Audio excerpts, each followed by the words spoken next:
wrap that up before today's storms come rolling on in by this afternoon. I'm actually standing here in downtown Omaha, Nebraska, thanks to our virtual view technology. Cleanup efforts do continue on the western edge of the city from the tornadoes that ripped through late last week. Starting off pretty clear, a little breezy out there, but by the afternoon, clouds will form and we'll start to see that rain coming down. Thunderstorms, we're talking all hazards in play once again, including that chance for tornadoes. So please make sure you have a safe place to seek shelter. Be on alert with all the flooding that could happen with this heavy rain as well. We're going to time it out now for Omaha with a Torcon 3 on our scale that goes up to 10 being the maximum threat. So the higher the number, the higher the threat for tornadoes. We got a 2 in some of those surrounding areas like Sioux Falls. That means that, tornadoes cannot be ruled out in this situation. As we look at our atmosphere profile here in Omaha, Nebraska, there is some wind shear involved with the storms as well. You've got a southerly wind turning more southwesterly with height and speeding up a little bit too as you go up in the atmosphere to about 5,000 feet. So again, there will be that twisting motion in the atmosphere we'll be watching out for. But even if you don't get a twister, there will be the potential for heavy rain, of course, the gusty winds and large hail that could come out of these storms as well. And that could really hamper some of the recovery efforts that are going on here, not just in Nebraska, but in Iowa as well.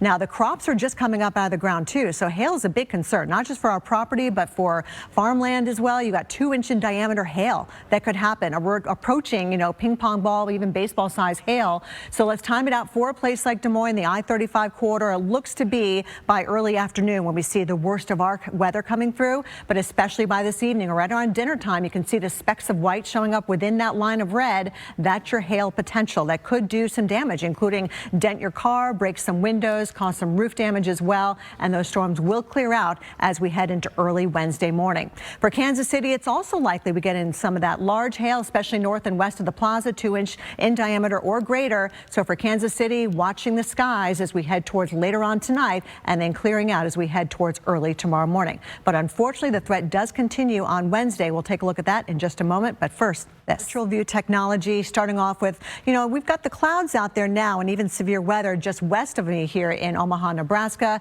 We are going to have to watch out for the clouds building up here in eastern Nebraska, western Iowa for more storms to develop. And we're talking about the potential for large hail, damaging winds, and unfortunately, we can't rule out more isolated tornadoes, even though we were hard hit just a few days ago. So all hazards will be in play as we go through the next several hours. Obviously, we're already off to an early start. As Stephanie just mentioned, we've got that severe warning not too far away from where I'm standing here in Omaha, just well to the northwest of us. So we're going to have to monitor storms this morning and then monitor more as we head towards later on this afternoon. So there is that severe thunderstorm warning out there just south and east of Norfolk, Nebraska. It's only moving northeast at 25 miles an hour, could contain some quarter-size hail with that. Here's Omaha where I'm standing right now. We've got a few showers that are beginning to work into the western suburbs, including Elkhorn, Nebraska. So we have a Torcon 3 out there for today. Anywhere you see the red, our Torcon scale goes up to a 10 being the maximum threat for tornadoes. So it's not 0, but it's not a very high number either.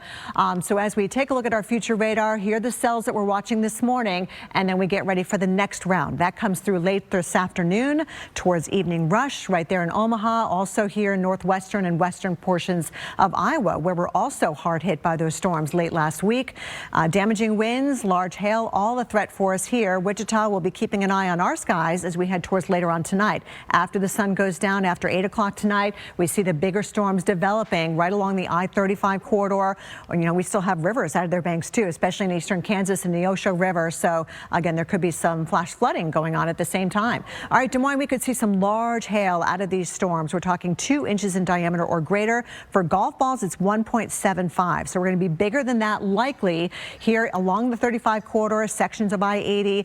Definitely have a way to get those warnings if you're doing any traveling. The Weather Service will issue those warnings by county, whether it's a severe warning or a tornado warning. And look at the hail potential. You can see the white specks showing up there in that line moving through later on this evening and then racing eastward by 10 o'clock.